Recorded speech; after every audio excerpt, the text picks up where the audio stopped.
So as you can see, my question started out, how can I facilitate better student learning by letting go in the classroom? And you see it turned into, ironically, it turned into how to let go of the classroom. Because officially, I have 25 days left to teach in a 31-year teaching career. So I decided to look at all the lessons that I've learned during this time, not only to pass on to others, hopefully, but also to use in the next stage of what I'm going to be going through, that I call graduation, not retirement. And so I've reflected, journaled, daydreamed, night dreamed. I don't know if that counts as research. And I've read articles, asked questions, and thought a ton about this entire journey that happened in 1986. And it boiled down to, and I'm not sure it boiled down to, like I'm starting to question that even, but it boiled down to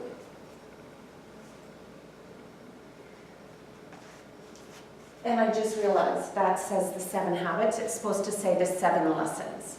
And I hope I have the right PowerPoint out, but if it doesn't, we're just gonna go.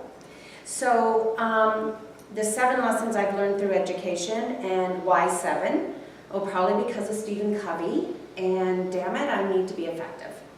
Because that's who I am and I want to do it right, so 7 seemed right. So my first lesson that I would say I learned through education and from education is it's about relationships. And that's a solid part of my value system. It's not about the knowledge or the curriculum or the facts or being brilliant. It's about allowing an individual to be themselves and caring about them enough to guide them in their learning. So what I did is in each of the 7 lessons, I show an illustration and then I give some evidence that I've found. So for my illustration, are talking about what happens in the schoolhouse. Both my parents were educators. My maternal grandparents were educators. And for the past 40 years, I've done the same thing. And so needless to say, over those years, I've had a chance to look at education reform from a lot of perspectives. Some of those reforms have been good, some of them have been not so good. And we know why kids drop out. We know why kids don't learn. It's either poverty, low attendance, negative peer influences. We know why. But one of the things that we never discuss, or we rarely discuss, is the value and importance of human connection. Relationships. James Comer says that no significant learning can occur without a significant relationship. George Washington Carver says all learning is understanding relationships. Everyone in this room has been affected by a teacher or an adult. For years, I have watched people teach. I have looked at the best and I've looked at some of the worst. A colleague said to me one time, they don't pay me to like the kids. They pay me to teach a lesson, the kids should learn it, I should teach it, they should learn it, case closed. Well, I said to her, you know, kids don't learn from people they don't like.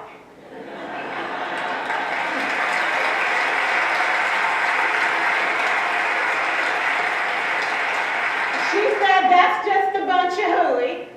And I said to her, well, your year is going to be long and arduous, dear. Needless to say, it was. Some people think that you can either have it in you to build a relationship or you don't. I think Stephen Covey had the right idea. He said you ought to just throw in a few simple things, like seeking first to understand as opposed to being understood. Simple things like apologizing. You ever thought about that? Tell a kid. okay, so that's the clip I wanted to show there. I can just escape that. And do I close it? You can just open your Minimize. PowerPoint at the bottom. Down at the bottom? Or the front slideshow if you got. Okay, perfect. So, my evidence was I asked my students. So I have it on recording, and I'm just going to play for you what Sky, Andre, Jade, Rena, and Whitney said when they were hanging in the classroom at the end of the day, and I just threw the question out there. So, New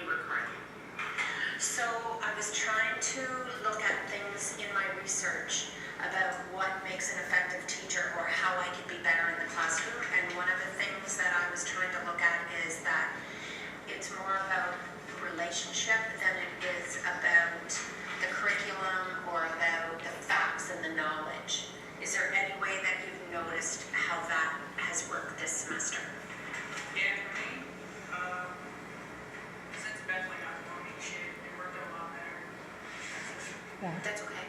It worked a lot better. Like, she knew if there was something off, or if there was like a bad day, that I was just pissed off for no reason. Well, wasn't no reason, but still, she understood that, so she didn't push me very hard. Like, she didn't just keep poking at me. She left me alone. Good point. Raina, is there anything about relationship that you noticed that maybe came through Flex? But when I was having issues, you pull me aside and like you talk to me about it to make sure that I'm okay. But how does that help your learning? Well, you help me diffuse my problems. So when I'm having to deal with those, I'm like, oh, I can also get through my work, okay? So did you get the work done? Oh yeah. Of course you did. Sky, did you notice anything in the way that relationships might have been first in Flex or in the way that I approach teaching? Well, usually when I start school, if I don't get along with my teacher, I don't get the work done at all because it just feels like they're just kind of there like pushing me to do it, but they don't really care why I'm doing it. But you'll like help me break things down so that I feel like I'm actually wanted to graduate. I'm not just going to, so that the teacher's getting paid type of thing. And you don't get stuck in the concept of they're just here to get paid. This person's actually here to like focus on your learning and help you not just with that, with mental health. Yeah, it's not just learning that you help us with too. You help us actually like get through everything so that we can actually learn. So are you going to graduate? Yeah, absolutely. And Andre, are you going to graduate? Of course you are. Good. Jade, anything? Okay, so just to add to that, there was a day just recently that I was in there and I wasn't feeling well. I was really congested and I couldn't leave the Kleenex box, and I wasn't very effective in teaching, so they were working away. And they started to share with me what I should do. And one said, well, I think you should go over to Emerge. And the other said, well, they're not going to do anything over there for you for Emerge. Like they were going back and forth. And then they're all talking, and I looked over at Andre, and he's not a big school goer. He comes, his attendance is good, but when he can get out of work, he does. And he was on his phone, and I noticed him, and I thought, yeah, he's just letting the talk, happen. And all of a sudden, he walked up, and he had his sheet that he was working on the top, in his handwriting, he had a number. And he slid it over, and he goes, Beth, I want you to call this number. This is an aftercare center, and I want you to say this. I want you to say, I'm Beth Fisher, and I don't feel well, and I don't have a doctor in Old Sound, but I need you to look at me. Like he was coaching me. And I was like so taken aback, because here's this guy that, all he cares about is cars, and, and he was being so tender about how he was going to care for me. So that's my illustration on relationship. I got to move on quickly. Okay, so the next, I'm going to leave it in this mode. Is that okay? Yes. Okay, so another thing I learned is that self-care benefits your students as much as it does you. I learned this the hard way, actually, through my first barn experience. And my illustration is just a short clip. Oh, now here we go. Control, click. Control.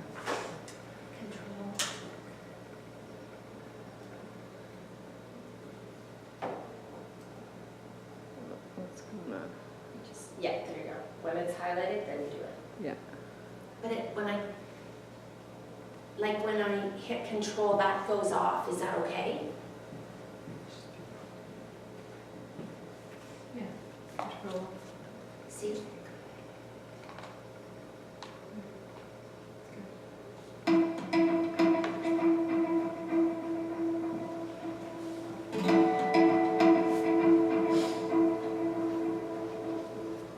The truth is, you don't have anything to give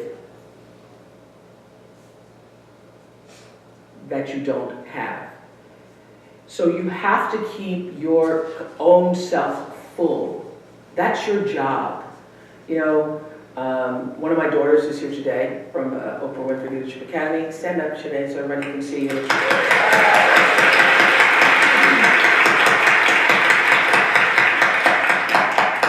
You're going to end your first year soon. Oh my God, it's first year. I say to my girls all of the time that your real work is to figure out where your power base is and to work on the alignment of your personality, your gifts that you have to give, with the real reason why you're here. That's the number one thing you have to do, is to work on yourself and to fill yourself up and keep your cup full. Keep yourself full. Now, I used to be afraid of that. I used to be afraid, particularly for people who say, oh, she's so full of herself. She's so full of herself. And now I embrace it. I consider it a compliment that I am full of myself. Because only when you're full, I'm overflowing, my cup runneth over.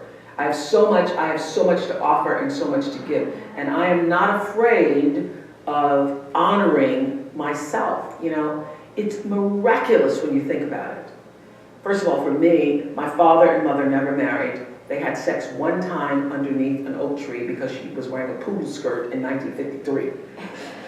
And my dad, to this day, says, I want to know what's under that skirt. That's what I want to know.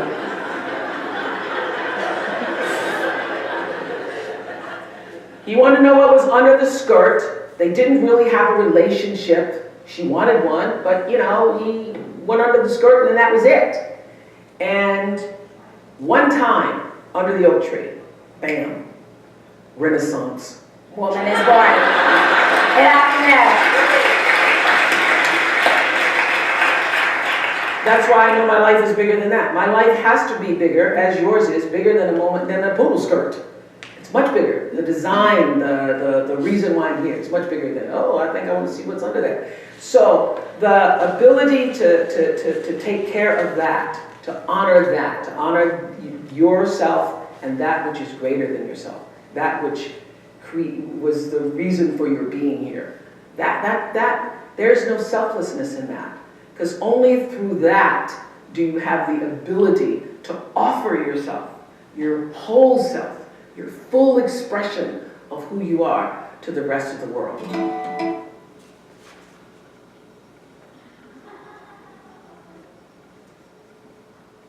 Okay, so that's my illustration. So my evidence is going to be a journal reading that I had in my first barn experience. So, deep breath for this one. Week was horrendous. So much to do, not enough time, and now not enough energy. Too many balls in the air, too many responsibilities. Everyone coming at me, questions to answer, students to sort, timetables to fix. Anxiety mounting, weight on shoulders, feeling ineffective, harried, and not in control. Tears springing to my eyes without warning because of the helpless, hopeless feeling of looking after everyone and everything. How could I possibly sustain this? What if I couldn't do it? What now? Friday, 3:30, and the weekend was here. I needed to escape the building without embarrassing myself by breaking down, saying something I would regret, or flying off the handle. Finally home, and the tears come easily because it was safe. Stomach in knots, feeling like I was a dish rag and knowing that no one could really help me. The fun-loving side that loves to play, joke, and be around people was gone. Isolating myself and feeling sorry for myself was the only option, or so I thought. Returning to work, facing the daunting tasks, or even attempting to troubleshoot seemed like a remote idea that I remember being able to do. Was this burnout? Next day was much the same, zapped of energy, enthusiasm, and expectations. Going through the motions with the nagging fear that it would all be there again on Monday morning. Seeing no way out. This was just how it was. It was 2 o'clock, and I had to be ready to go out the door to meet a group to do something I'd never done, paintballing. When I got to the facility with 29 other participants, I felt the energy in the air. Everyone was feeling the same way, scared and small. We were divided into teams, taught how to shoot the paintball gun, and given the rules of the game, and then it was time to step out into the arena. With my full face mask, layered clothing, and running shoes, I cautiously made my way by the round bales, wooden barricades, and large wagon to the back of the arena. My heart was pounding, breathing quick and shallow, hands were shaking as I felt raw fear, incompetent, and totally vulnerable. When the horn sounded, the game was on and bullets were flying towards me at breakneck speed. I could hardly catch my breath. As I started to get pelted and uncontrollably screaming ouch and jumping around, I realized that if I was going to survive out here, I'd better change my strategy. I had to stop reacting and start being proactive. I needed to protect myself by remaining silent and shooting furiously at my opponents. It was in this split second that I decided that if I was going to survive, I needed to stand up for myself. I would need to advocate for myself, and I was the only one that could do that. I crouched behind a bale, started to shoot the gun as fast as I possibly could, pulling the trigger at breakneck speed, and within seconds, I had someone out. I had hit them, and the paint splattered, taking them out of the game. Wow, maybe I could do it. I continued shooting, taking out one opponent after another. And as the afternoon progressed and our team won battle after battle, my confidence grew. I was realizing I was strong and able. I could conquer and look after myself. Even though the fear, vulnerability, and heart rate remained the same each time I stepped into the arena, my resiliency, confidence, and self-advocacy had increased. It was an amazing day of team building, fun, and play, but most importantly, personal growth. It wasn't until I got home that I began to reflect on the entire opportunity and make connections to the other areas in my life, particularly my work life, because of the week I had just had. I also realized that I was in a much more positive frame of mind and was ready to tackle my workload. I sat down immediately to brainstorm all the tasks I felt responsible for at school and organized them in a chart that took 4 pages. I then organized a meeting with my administration on Monday morning to discuss my chart in regards to my workload. I knew I needed to advocate for myself and make significant changes. Would this have happened before participating in the Action Research Group? Absolutely not. So this entire experience through the first barn taught me to care for myself, whether it be yoga, running, reading, downtime. By finding things that are important to me, I realize that it's modeling for my students, and I also know that I need to listen to the students to hear what is important to them so that they can build their own self-care strategies and thus resilience. Number 3, the third thing I've learned is hope. And that we all need hope, that their encouragement and giving hope can change a person's life drastically. So when I came out of Teachers College and I was preparing my resume, I put a mission statement on. And that mission statement read something like this: each and every student, regardless of limitations and circumstances, wants to learn and ultimately be successful. And here it is 31 years later, and that's one of my lessons. So it's one of my lessons that I've kept with me that whole time, and it still pertains. And just keep in mind that success for one is not the same as success for others, and I learned that through Bridges Out of Poverty. So I have a really short little clip here. I'm going to do this. Now I'm going to hit Control and enter right. Control and click. And click. Oh, gee. This is going to work the first time. There's a secret to making any cookies soft and chewy. That secret? Basil butter.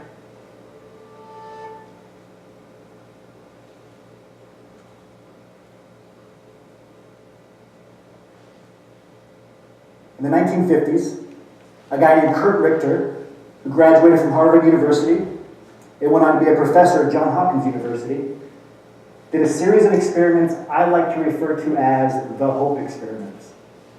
And what he did was he took 2 groups of rats. The first group of rats he put in a high-sided bucket of circulating water and had them swim as long as they could before sinking. Guess how long the average rat could swim for? 15 minutes. That's it. The second group of rats he put in the same buckets of circulating water, had them swim as long as they could, and then when they started to sink, he saved the rats, dried them off, and let them rest for a little bit. Guess how long the rats could swim the second time after he put them back in the buckets after resting? 60 hours. 60 hours. 240 times longer than the first group of rats. But how is this possible? He didn't inject the rats with steroids. The rats didn't rest long enough to grow 240 times as much muscle. What happened? Dr. Richter's group concluded that the rats were given hope. They had a vision of what being saved looked like, and they kept swimming forward. A better conclusion is that rats were given energy through hope. That vision of being saved energized them and allowed them to continue to swim 240 times longer. Let me give you a more practical. Okay, so that was my illustration. And now my hope is, oh no, I want to go back. Okay, so this is my evidence. I was reflecting back on everything. And I remembered a time when I was in grade 11 and the guidance counselor called me down and wanted to meet with me concerning my courses for the next year.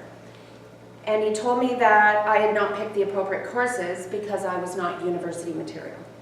So I left his office believing that he was right. After all, he was an adult, he was a professional, and he must know something I didn't, and I didn't know anything about university, so maybe I couldn't do it. So long story short, after my mother flipped out and made a phone call, needless to say, I stayed in the same courses that we had originally picked out.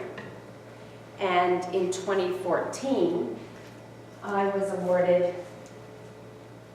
the Prime Minister's Award of Teaching Excellence because I had 8 incredible mentors along the way, and 2 of those mentors nominated me for that. So that's the story about hope for me. My 4th lesson is learning can happen anywhere, anytime, in any situation, even when least expected. So relax about the curriculum, let go, learning can and will happen despite the documents, and that learning doesn't always happen on your timeline. So I have my illustration and my evidence kind of in one. When I had been teaching 25 years, I was asked to do the valedictorian address, and this is one little excerpt out of that. You know those belly laughing moments that you have when your coworkers, students, or you have with your coworkers, students, or even at yourself? One incident sticks out in my mind. I was doing a drama lesson with a class of teens, grade 7 students actually, and I asked them to organize themselves in a circle according to their last name. They seemed to be goofing around, and it was taking an unusually long amount of time, and I was getting impatient. I zeroed in on a couple of boys to assist them, and I loudly stated the last 2 initials of one boy's last name. Well, when I pointed to Mr. Fuhr and loudly blurted out as I pointed to him, F you, he responded with, F you, F me, why, what did I do? I couldn't help it. That was a belly laughing moment. We need to be reminded to have more of these moments and relish in the learning that can take place.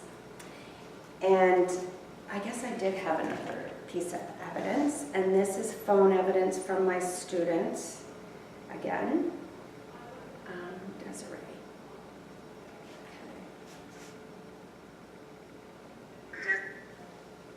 Had you in my flex class last semester and now this semester. In your opinion, would you say that I have achieved any amount of letting go? And if so, yes, and if not, why? Definitely. How? Like at the beginning of the first semester, you were constantly on our backs, like always making sure that we're doing everything. And like the whole class was just you on everybody individually at every second of the class. But this semester, you're sitting at your desk and you're telling us what we can do. You're letting us manage our own time. So Whitney, you're standing here too. I'm just wondering, have you noticed anything about choice? What have you noticed? I noticed that you let us make our own decisions and make sure, like, let us pick what we want to do for the day. Like what? Give an example. Like, you gave us a choice of doing, like, sometimes the book thing. It was Iron Man, or if we could do, like, our own work, like the ILC work. Okay, and has that worked better for you? Yeah. Okay, so Desiree, has it... So, number 5.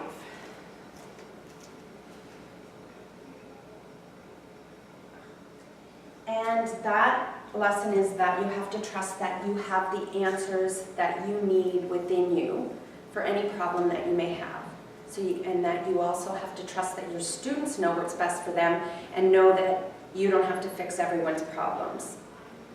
That was another lesson that I learned through Barn, as in that time when I was pulled in all different directions. And allowing students to listen to themselves and express what they need is more valuable than the alternative. And so this is an excerpt from my journal, my evidence, from my journal from then. A week or two ago, I met with Sheila. She came into my office saying, "My mom told me to talk to you," and she was clearly uptight and anxious. She asked, "I'm going to be 2 credits short to graduate. How can I get these done?" After looking up her freshly posted midterm marks, I realized that she was not only needing 2 more to graduate, but she was failing 3 of her 3 courses that she was in. And I said, "I have options to help you with your last 2 credits, but you need to come up with a plan to pass the 3 courses you're in now." She looked sick and sat without expression or explanation. And this is where I would normally jump in and give her a whole multitude of options of what we could do. Instead, I said, "You need to spend some time figuring out how you can get back on track, and then come and chat to me, and we'll go from there." So this was putting it back on her, which was very difficult for me to do, because that's letting go, and it's not fixing the problem for them. And that's what I saw my job to be. But I was trying to put it back that they knew what they would need to do. Normally, I would go and talk to the other teachers. I would find out what assignment she would need. I would take her aside and work with her in the resource room. I would call a conference in with all the teachers and pull it all together. So a couple days later, she came back to chat, and she shared with me her plan. And her plan, I'd heard before from students, and I didn't know if it would work, but she was going to take the whole weekend to buckle down and work, and she had a friend that was going to help her figure out what she had to do. But this was her plan, so I listened and nodded. I checked back with her in a week, and she was feeling much better. She had, in fact, got most of the assignments in, and she felt a huge weight off her shoulders.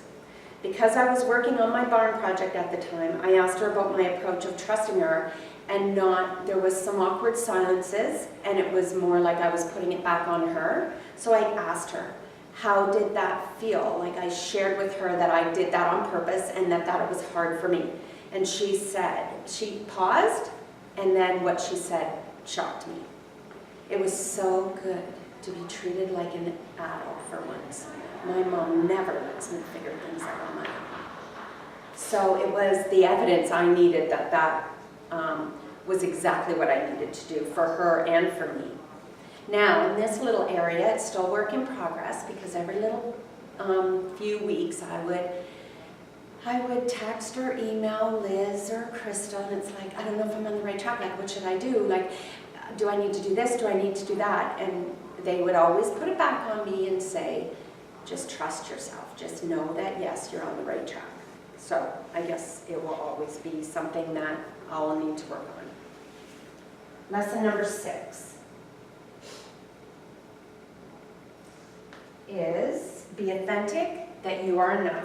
Share your vulnerabilities, and you will see amazing growth in your students, because they will mirror it back to you.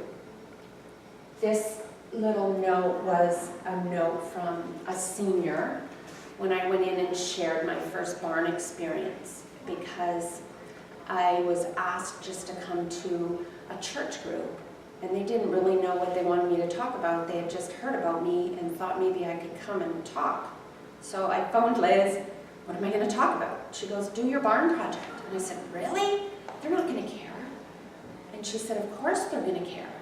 And I did the whole barn project with all my chart papers. And then on a sticky note, they each wrote a little note to me, and that was the one note that they wrote.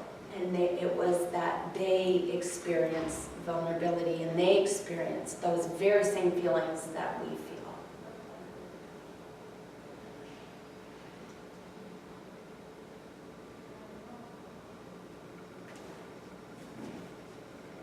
Two gay men can't just be friends, just like a straight woman and a straight man can't be friends. Also, women and other women. How was the big date? He's just walking, which would be exciting if I were a baby.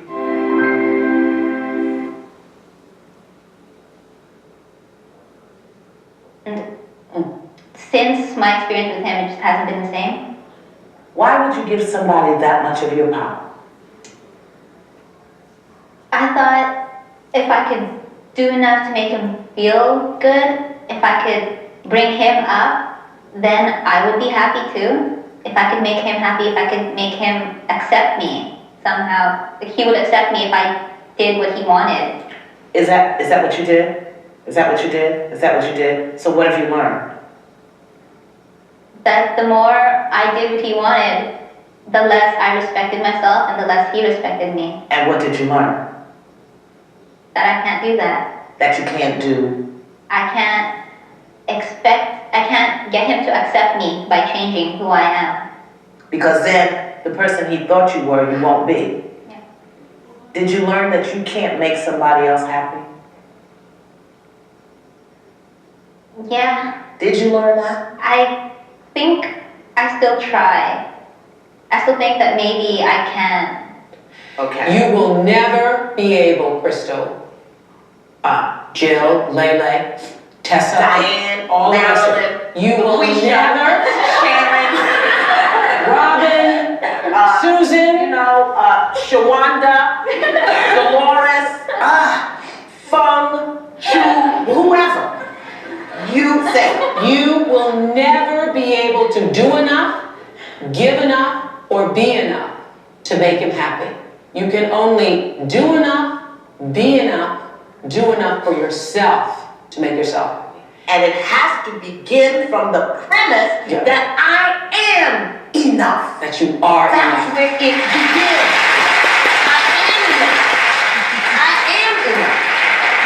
I cannot. And that you alone are enough. You alone are enough. You alone are enough.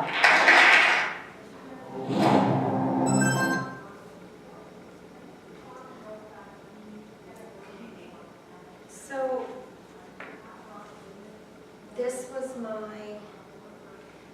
one's hard for me to put up here, but it was something that I did in the barn again, and it was where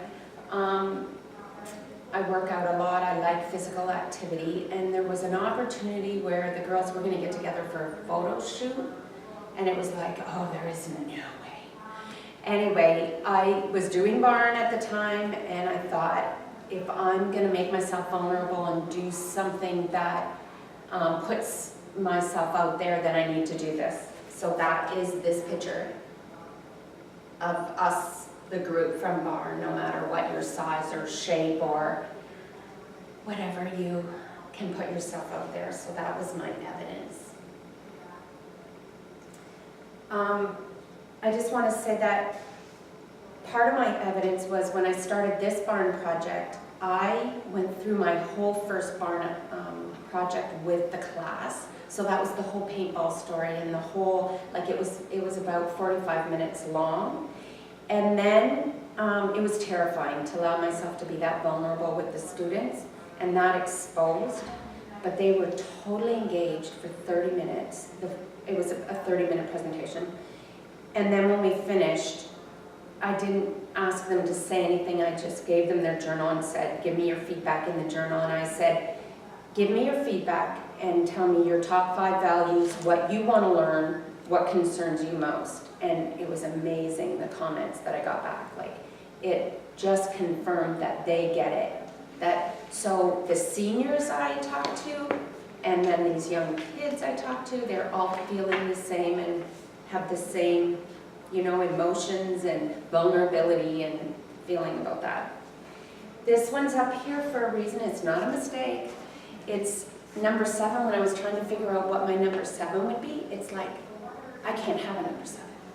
It's blank, because that means learning never stops. And I have to fill number 7. And number 7 may change a whole bunch of times. And so when I see a blank number 7, it's like hope, inspiration, excitement. Because what's that learning going to look like for the next stage? And so that leads me to the next stage, which is it's a comma, not a period. And I thought a lot about what do I want next and what will my life look like next. And then it was like, I get to design it. I get to design my own life all by myself, like whatever I want. So I've got these out of order, so I'm going to skip quickly. Oh, and it isn't there. I added one last night, and the kids took a picture of me, and I'm pointing to the blackboard, and on the blackboard I have like a pie chart, and I decided that I wanted my life to look like I was going to divide up my time in my life in 4 ways.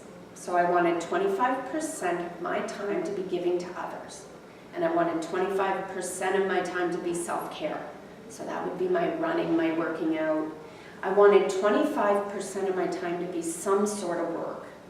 And 25% of my time has to be learning.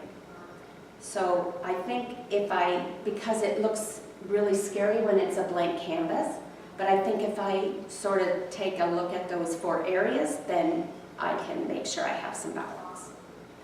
But in saying all this, the overall theme is just let go.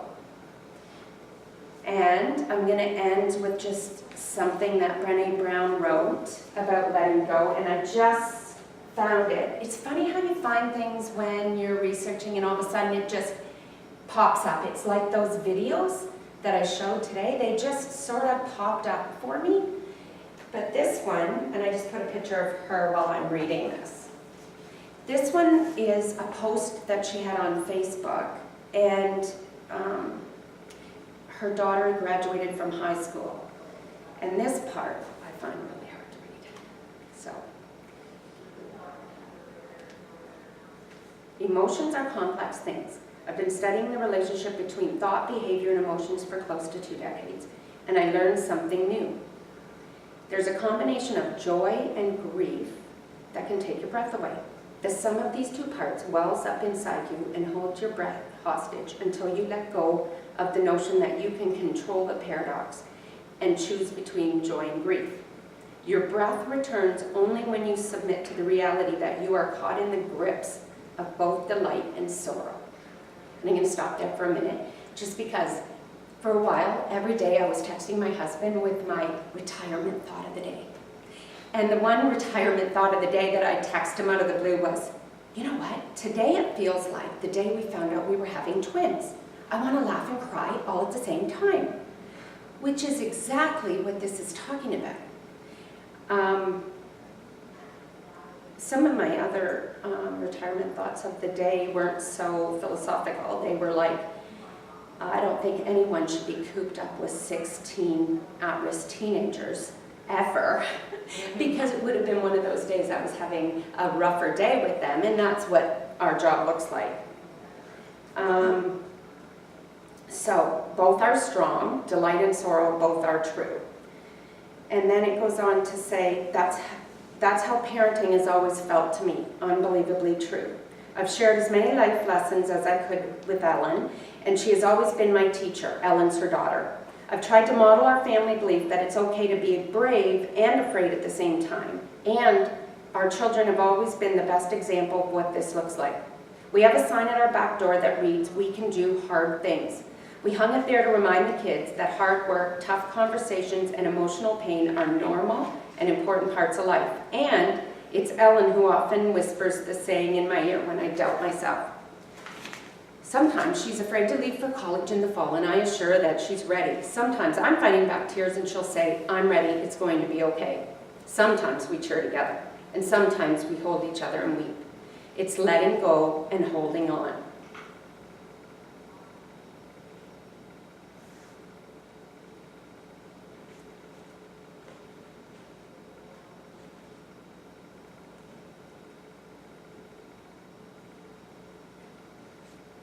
Do this.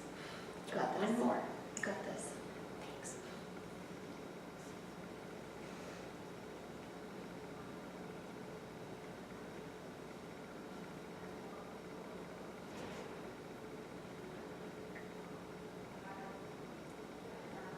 It's time for you to pop.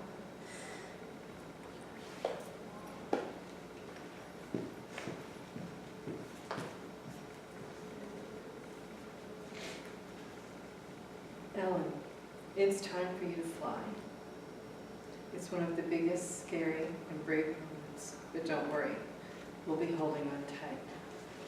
Not always to each other, but to love, courage, faith, and strength. All of the things you'll need in the world. And all of the things you already have.